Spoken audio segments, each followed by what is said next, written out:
Well, you look, I mean, Amanda came on the programme on Friday and was a little bit bristly because I made certain observations and used certain terminologies that I shouldn't have used, calling her a ratbag and things like that, which are not necessary, right? No. But the central theme behind my observations... Why did you do that? Were you just getting uptight No, about because it? I think some of the behaviour borders into that territory, because a deal was being put in front of the Newcastle fans, which of course they want.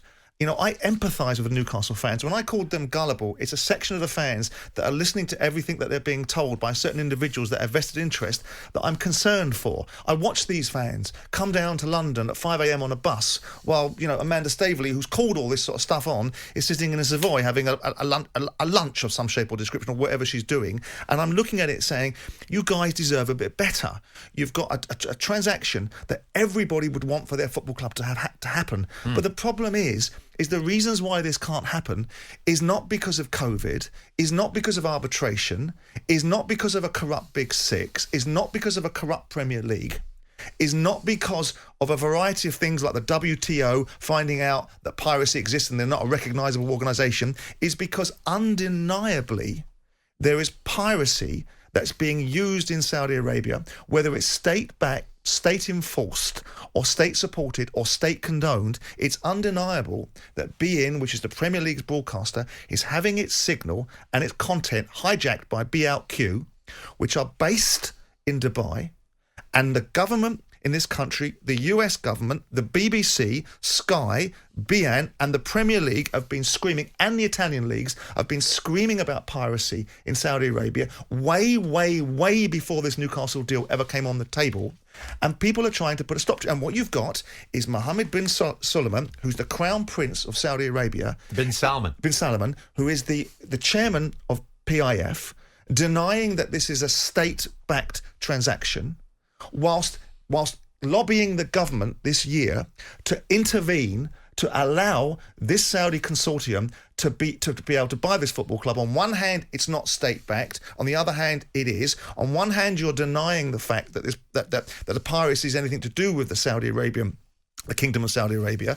On the other hand, you are preventing beIN and Sky and the BBC for suing under intellectual copyright laws to be able to preserve their product in Saudi Arabia. It's undeniable. This is the perfect example, and it's a tragedy for Newcastle fans. This is a perfect example of the owners and directors test working properly, because some people perhaps shouldn't own a football club. And if your products at a time or at any time when TV rights underpin the whole fabric of football is being undeniably pirated by BOutQ in Dubai, in Saudi Arabia, then it's absolutely beyond question that the Premier League have to push back. Now, you're sitting there with an arbitration process that was brought on by Newcastle, Amanda Staveley and the opposite, and I've received a lot of abuse from Newcastle fans, which I understand because they don't like my message and they think I'm taking the mickey out of them. I'm not. I'm sitting there back and looking at it going, this is not right. You're not getting the right information. The arbitration process, the buyer and the seller will be equally as privy to what's going on in that arbitration process because both of them have vested interest. Mike Ashley is sitting there with the greatest respect in the world to Mike. He's not my mate, he's an acquaintance. Like a dog with two proverbials, because he's got 19 million quid of non-refundable deposit out of a deal that Amanda didn't do her due diligence on. She didn't understand about the parameters of what was going to break this deal down. When you do a deal, Jim, you understand where it breaks, and then you take that off the table before it breaks.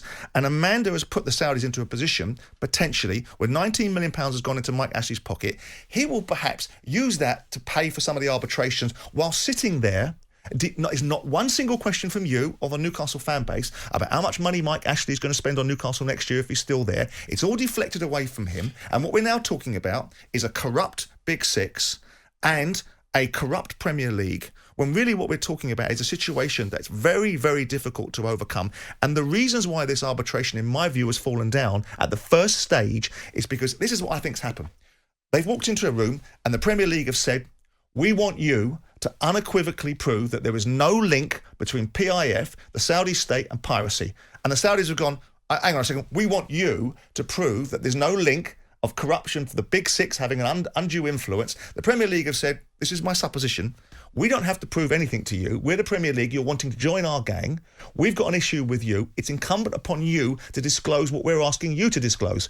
And all of a sudden, transparency isn't so important for those that are calling for transparency. So what you're saying is the Saudis would point blank say, No, we're not telling you if we're involved in piracy or not. Well, they're not. They are saying categorically they're not involved with piracy. But unfortunately, whether you like it or not, the World Trade Organization, which was the rules that we were going to trade under as a country if we didn't get a deal with the EU, have sat there, investigated it. You've had accusations from BN, from Sky, from the BBC, from the US broadcasters. It's undeniable piracy exists in Saudi. It's whether it's being condoned, and the argument is, how do you fix it? I tell you what, allow a legal framework for these companies that are having their copyright nicked and utilised by BOutQ to sue under, and they won't. Do you think this is it over? Is it over? Is it absolutely over? Nothing is over until it's absolutely over. And if they decide to allow a framework which enables all of these accusations to be removed, like Sky or BN or any of these broadcasters being able to sue through the Saudi courts for the copyright infringement that they're clearly having from a broadcaster which is using Arabsat for their signal and which is producing clearly pirated produce, it's not deniable. BOutQ is a pirate broadcaster, and and the Premier League cannot broadcast its content in Saudi Arabia. It's being broadcasted through a pirate. Well, and someone has to put a stop to it. What about the fans, though? Here's the thing, Sam. We're going to take the tragedy. Right. And this is the tragedy. Well, you called some of those fans gullible the other day, and they took exception to it. I called them gullible because they're being led by the nose by somebody that's trying to save face in a deal because they've got it wrong, and she's operating in a vacuum, and the Premier League should have nipped this in the bud by communicating better. We'll hear from the fans next. Jim White and Simon Jordan, Monday to Thursday morning, 10 till 1. On AM, on DAB, via the talkSPORT app and on your smart speaker. talkSPORT.